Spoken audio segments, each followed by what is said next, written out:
ఇష్టమైన రాక్షసుడు పార్ట్ 55. రాధిక ఇంకా ఇంటికి రాలేదని వెయిట్ చేస్తున్న రాణా ఆమెకి కాల్ చేస్తాడు. యషిత పక్కన కూర్చున్న రాధిక తమ్ముడి కాల్ లిఫ్ట్ చేసి, చెప్పు చిన్నా. అక్క, ఎక్కడికి వెళ్ళిపోయావు? ఇంత టైం అవుతున్నా ఇంటికి రాలేదు. నీ సెక్యూరిటీ నన్ను ఫాలో చేసే ఉంటారుగా. నేనింకా వాళ్ళకి కాల్ చేయలేదు. ఓ, నేను యషిత ఫ్లాట్లో ఉన్నాను. ఏంటి, ఫ్రెండ్స్ ఇద్దరు కలిసిపోయారా అని ఆశ్చర్యంగా అడుగుతాడు రాణా. నేను కలవకపోతే ఇది ఆమరణ నిరాహార దీక్ష కంటిన్యూ చేసి పైకి పోయేలా ఉంది. ఏం మాట్లాడుతున్నావు అక్క? జరిగింది చెప్పిన రాధిక, నేను ఈ రోజు రాలేను చిన్న, నువ్వు డిన్నర్ చేసి పడుకో. ఇప్పుడు తనకి ఎలా ఉంది? నాట్ బ్యాడ్, నిద్రపోతుంది. లేచిందా? లేదు, ఇంజెక్షన్ వల్ల డీప్ స్లీప్ లో ఉంది. నేను వస్తున్నాను అక్క. ఎందుకు చిన్న, నేను చూసుకుంటాలే. లేదు, నేను వస్తున్నాను అని కట్ చేసి ఫాస్ట్ గా కార్ కీస్ అందుకుంటాడు. తమ్ముడికి కాబోయే మరదలి మీద క్రష్ స్టార్ట్ అయిపోయిందేమో అని కాస్త హ్యాపీగా ఫీల్ అయిన రాధిక, నీకు కాబోయే మొగుడొస్తున్నాడు, ఇప్పుడన్నా లేవవే అంటుంది. రాధిక మాటలకి కృష్ణ చిన్నగా నవ్వుకుంటాడు. ఎందుకు నవ్వుతున్నావు కిట్టయ్య? ఏం లేదు, మీ ఇద్దరిని చూస్తుంటే టామ్ అండ్ జెర్రీ గుర్తొస్తుంది. కానీ టామ్ లా ఉండే మీరు జెర్రీలా ఉండే యషిని భలే భయపెడతారు. చిన్న చిన్న తగువుల తర్వాత మళ్ళీ తనని కేర్ చేస్తారు. మీ ఇద్దరి బాండింగ్ చాలా స్పెషల్. అందుకే మాలాంటి స్పెషల్ పర్సన్స్ ని బాధ పెట్టకుండా భార్యలుగా చేసుకుని పువ్వులతో పూజ చేయాలి. భార్యగానే ఉండమంటున్నాను, కానీ నెల రోజులు అంతేగా. లైఫ్ లాంగ్ భార్యగా ఉండు అనేలా చేసుకోకపోతే రాజకీయ కాదు నా పేరు. గోపిక అని పేరు మార్చుకుంటారా? అరే, నువ్వు కూడా జోక్స్ వేస్తున్నావే. సహవాస దోషం. నాకు కౌంటర్ ఇచ్చావా కిట్టయ్య? ఇప్పుడు కాదు, నేను మన ఇంటికి 1 మంత్ పెళ్ళాంగా వచ్చాక చెప్తాను నీ సంగతి. మీరు ఇలా భయపడితే క్యాన్సిల్ చేసేస్తా. ఒక్కసారి మాటిచ్చాక కిట్టయ్య మాట తప్పడు. నా మీద మీకున్న నమ్మకానికి thanks. It's okay Bhakta. Radhika force కి చూసిన కృష్ణ నవ్వేస్తాడు. అతని నవ్వుకి రాధిక కూడా చిన్నగా నవ్వుతుంది. ఈలోగా యశిత స్పృహలోకి రావడంతో మెల్లిగా కదులుతుంది. యశి యశి అని రాధిక పిలుస్తుంటే కళ్ళు తెరిచిన యశిత ఎదురుగా ఉన్న రాధికను చూసి ఏడుస్తూ హత్తుకుంటుంది. వెక్కిళ్ళు పెట్టి ఏడుస్తున్న ఆమె వీపు నిమురుతూ, ఏడవకే, నా తల్లివి కదూ, నేను వచ్చేసా కదా, ఆపేయి ఆ ఏడుపు అని కష్టంగా యశితతో ఏడుపు ఆపేలా చేస్తుంది. ఏంటే ఇది, అలకంటే తిండి మీద చూపిస్తావా? నాతో దెబ్బలాడు, కానీ ఇలా ఆరోగ్యం పాడు చేసుకోకు. నీకేదైనా అయితే నేను తట్టుకోలేనే అని రాధిక కూడా కన్నీళ్లు పెట్టుకుంటుంది. మీరు మాట్లాడకపోయేసరికి ఒంటరిదాన్ని అయిపోయినట్లు ఫీల్ అయ్యాను మేడం. నా మీద కోపం ఉంటే తిట్టండి, కొట్టండి, మాట్లాడకుండా దూరం పెట్టకండి. మళ్ళీ అలాంటి తప్పు ఎందుకు చేస్తానే పిచ్చిదానా. ఏడు పాపు, ముందు టిఫిన్ చేయి, తర్వాత జ్యూస్ తాగని రాధిక ఇడ్లీ తినిపిస్తుంది. టిఫిన్ తినిపించాక జ్యూస్ గ్లాస్ అందిస్తూ తాగు అన్నట్టు చూస్తుంది. ఇప్పుడే తిన్నాను కదా మేడం. వాగుడాపి తాగవే తల్లి, ఒంట్లో ఓపిక లేకపోయినా ఇలాంటివి బానే చెప్తావు. రాధిక కసురుడికి చిన్నగా నవ్వుకొని జ్యూస్ తాగుతుంది. ఈలోగా రాణా అక్కడికి రావడంతో అతని వంక చూసి సైలెంట్ గా తలదించుకుంటుంది. రాణాని చూడగానే కృష్ణ సోఫాలో నుండి లేచి నిల్చుంటాడు. It's okay Krishna, please sit అని యషిత బెడ్ వైపు నడిచి, ఇప్పుడు ఎలా ఉంది యషిత అని కన్సర్న్ తో అడుగుతాడు. నేను బానే ఉన్నాను సార్. మేడం కొంచెం ఎక్కువగా కంగారు పడుతున్నారు. నీ విషయంలో అక్క ఛాన్స్ తీసుకోలేదు యషిత. జాగ్రత్తగా ఉండండి, మెడిసిన్, ఫుడ్ కరెక్ట్ టైంకి తీసుకోండి. అలాగే సార్. తలదించుకుని ఆన్సర్ ఇస్తున్న ఆమె తీరుకి రాధిక వంక చూస్తూ, ఏదైనా అవసరమైతే కాల్ చెయ్యి అక్క, నేను హాల్లో ఉంటాను. పర్లేదు చిన్న, నువ్వు ఇంటికెళ్ళి నేను రేపు మార్నింగ్ వచ్చేస్తాను. లేదక్కా, ఇక్కడే ఉంటాను.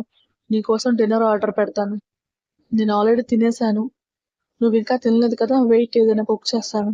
ఆకలిగా లేదక్కా, నేను హాల్లో ఉంటాను అని బయటికెళ్ళిపోతాడు రానా.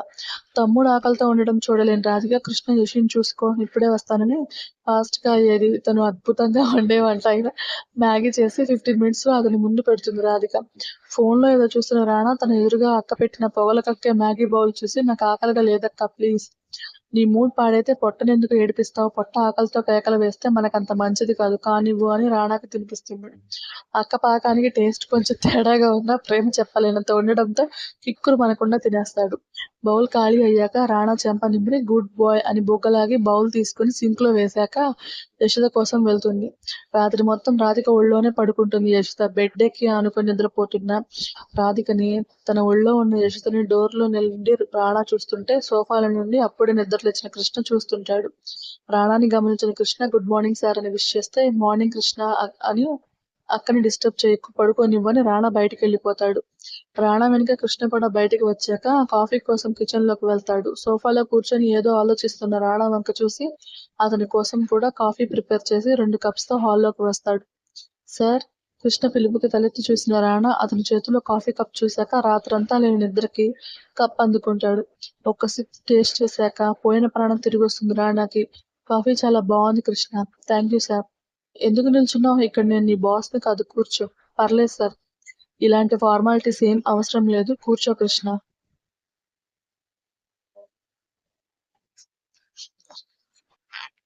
రాణా వాయిస్ లో తేడాకి తప్పక అతని ముందు కూర్చుంటాడు కృష్ణ. స్పెల్లింగ్ మిస్టేక్స్ ఉంటాయి, క్షమించండి.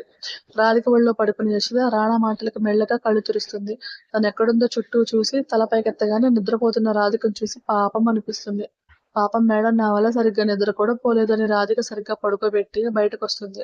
రాణా కృష్ణ మాట్లాడుకుంటూ కాఫీ తాగుతుంటే వాళ్ళని ఒకసారి చూసి సైలెంట్ గా కిచెన్ లోకి వెళ్తుంది. రాధిక కోసం తన కోసం కాఫీ ప్రిపేర్ చేసి బెడ్రూమ్ లోకి వెళ్తుంది. ఆమె రావడం వెళ్ళడం గమనించని రాణా, కృష్ణ ఆఫీస్ విషయాలు మాట్లాడుకుంటూ బిజీగా ఉంటారు. డీప్ స్లీప్ లో ఉన్న రాధికకి తనని ఎవరో తడుతున్నట్టు అనిపించి కళ్ళు తెరుస్తుంది. ఎదురుగా ఉన్న యశితని చూసి లేచి కూర్చుంటూ ఇప్పుడు ఎలా ఉందని అడుగుతుంది. మీరుండగా నాకేమవుతుంది మేడం అని నవ్వి కాఫీ కప్ అందిస్తుంది. ఇప్పుడు నువ్వు లేచి కాఫీ ఇవ్వకపోతే నా రోజు గడవదా? నిన్నే కదవే కళ్ళు తిరిగి పడిపోయావు. ఈలోగా ఇంత ఎనర్జీ ఎక్కడి నుంచి వచ్చింది? రాత్రంతా నిద్రపోకుండా నన్ను చూసుకున్నావు కదా, ఎనర్జీ లేకుండా ఎలా ఉంటుందని నవ్వుతుంది. యశోద ఇస్తున్న కాఫీ అందుకుని సోఫా వైపు చూస్తుంది రాధిక. అక్కడ కృష్ణ లేకపోవడంతో వెళ్ళిపోయాడా అని ఆలోచిస్తున్న ఆమె ఆలోచన అర్థమైన యశోద, అన్నయ్య రాణా సార్ హాల్లో ఉన్నారు మేడం అని చెప్తుంది. ఓకే అని కాఫీ తాగాక, నువ్వు మళ్ళీ ఇలాంటి పని చేసావనుకో నా చేతుల్లో తన్నులు తింటావు. వెళ్ళి ఫ్రెష్ అవ్వు. డాక్టర్ వచ్చాక నేను ఇంట్లో ఉంచాలో హాస్పిటల్లో అడ్మిట్ చేయాలో డిసైడ్ చేస్తాను. హాస్పిటల్లో అడ్మిట్ చేసేంత వీక్ గా నేనేం లేను అని గుర్రుగా అంటుంది యశోద. అవునవును, ఎంత వీక్ గా ఉన్నావో నీ అవతారం చూస్తేనే అర్థమైంది.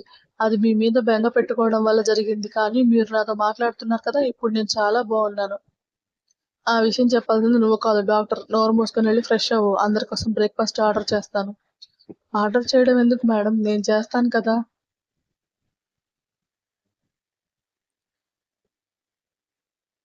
ఇంకొక మాట మాట్లాడావు అనుకో, ఖచ్చితంగా నేను హాస్పిటల్లో అడ్మిట్ చేస్తాను. వద్దులేండి, మీకు నచ్చింది చేసుకోండి అని కాఫీ కప్ పక్కన పెట్టి ఫ్రెష్ అవ్వడానికి వెళ్తుంది యశిత. దీనికి అమ్మ బుజ్జి అంటే మాట దాన్ని విసుగ్గా అనుకుని బయటకు వెళ్తుంది రాధిక.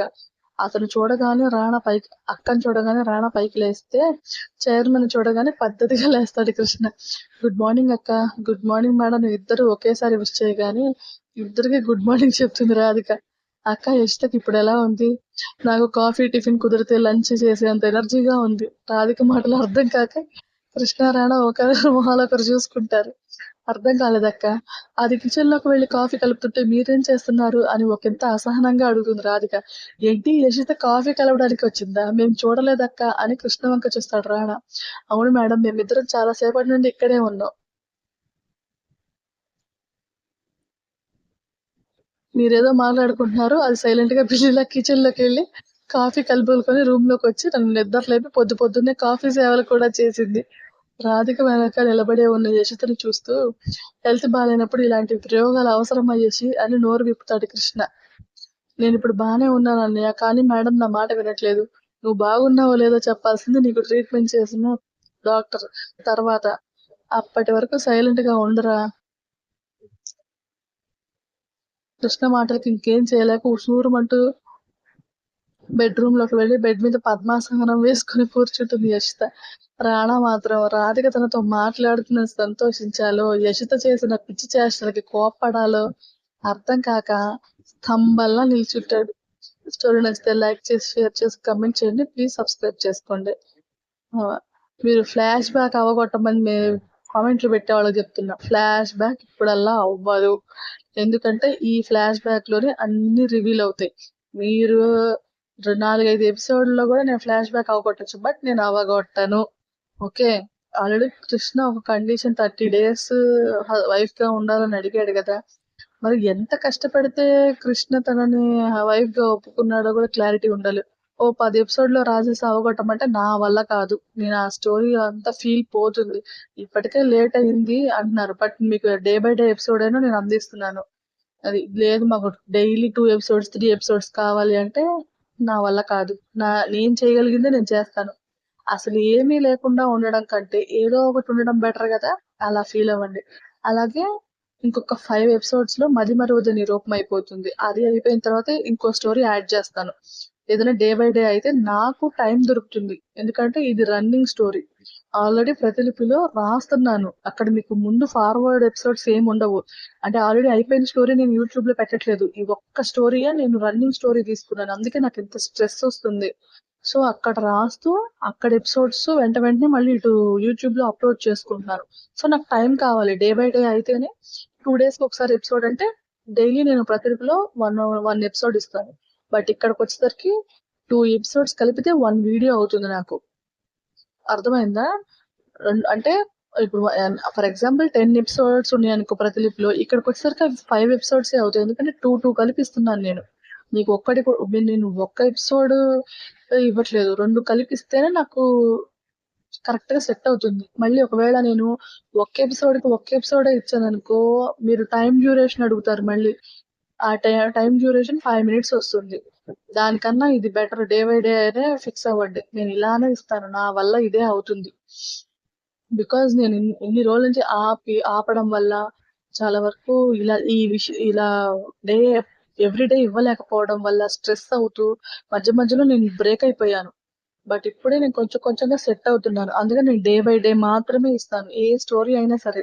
ఈ స్టోరీ అనే కాదు, నెక్స్ట్ ఇంకో స్టోరీ యాడ్ చేస్తాను. అది ఏంటనేది ఇంకా ఫిక్స్ అవ్వలేదు. రన్నింగ్ స్టోరీల్లోనే ఇంకేదన్నా యాడ్ చేస్తాను. మధ్యమరువత నిరూపం అవ్వగానే అది యాడ్ అవుతుంది. ఫ్లాష్ బ్యాక్ ఉంది. ఫ్లాష్ బ్యాక్ తర్వాత కూడా స్టోరీ ఉంది ఇందులో. అది మీకెందుకు అర్థం కావట్లేదు నాకు అర్థం కావట్లేదు. యషిత రాణాని క్షమించాలి కదా! సో, మళ్ళీ యషిత వాళ్ళ పేరెంట్స్‌ని కూడా యాక్సెప్ట్ చేయాలి. చాలా ఉంది స్టోరీ. అయిపిచ్చమంటే నా వల్ల కాదు. మీ ఇష్టం.